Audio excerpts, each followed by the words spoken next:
What goes around comes around, sometimes in the form of a frisbee, sometimes as a haunting nightmare, and sometimes in the form of a long, long bill. The Queen of Britain will soon receive one. It will be from Jamaica. The Caribbean country is asking the British Queen to cough up billions. What for? As reparations for slavery. Quick background. Jamaica was a British colony from 1655 to 1962. The colonizer introduced sugarcane cultivation in Jamaica, and to support it, Britain introduced slaves. People were stolen from their homes and forced to work in the field. Many were shipped across to other countries as part of the transatlantic slave trade.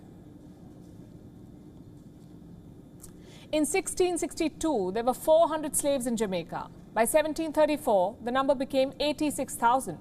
Between 1702 and 1749, nearly 300,000 slaves were imported to Jamaica. More than 100,000 were exported.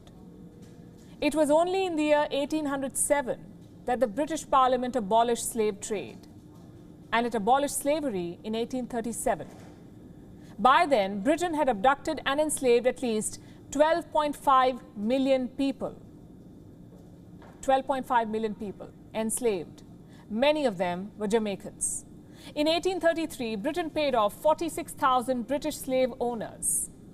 They were given £20 million, almost 40% of that time's annual budget.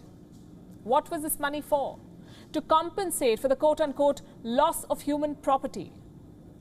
What about these human properties themselves? What did the government give them? Forget compensation. Did Imperial Britain even offer an apology to the slaves and their families?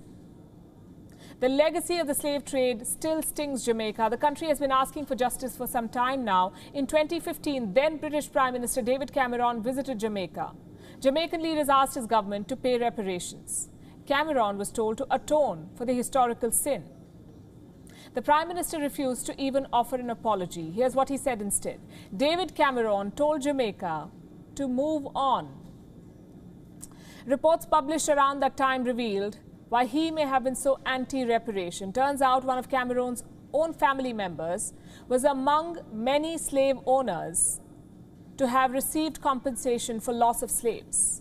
Jamaica did not give up its fight for justice, though. The Culture Minister recently said, and I'm quoting, "We are especially pleased to announce that we have made further steps in our strides towards seeking reparatory justice for the victims and descendants of the transatlantic slave trade. The petition is being presented to the Queen of the UK and/or the government of the UK." Now, we don't know how much Jamaica is asking for exactly, but here's what we can tell you. Britain has a history of denying reparation. In 2014, a coalition of 15 Caribbean countries presented a compensation plan to the UK. They wanted reparation for slave trade. A YouGov survey at that time found that 46% of the respondents in the UK opposed reparations. What about the government? The Foreign and Commonwealth Office said reparations are quote-unquote not the answer for the legacy of slave trade. May I then ask, what is? What's the answer for the legacy of slave trade? After the Second World War, Germany was made to compensate for the damages. In the years since, several companies have had to cough up money for oil spills, for nuclear power plant leaks, for gas leaks, for accidents. And here we are talking about millions of people being abducted and enslaved, but Britain refuses to atone for its inhumanity. And FYI, reparations for transatlantic slave trade could add up to $14 trillion. Of course, the UK refuses to pay.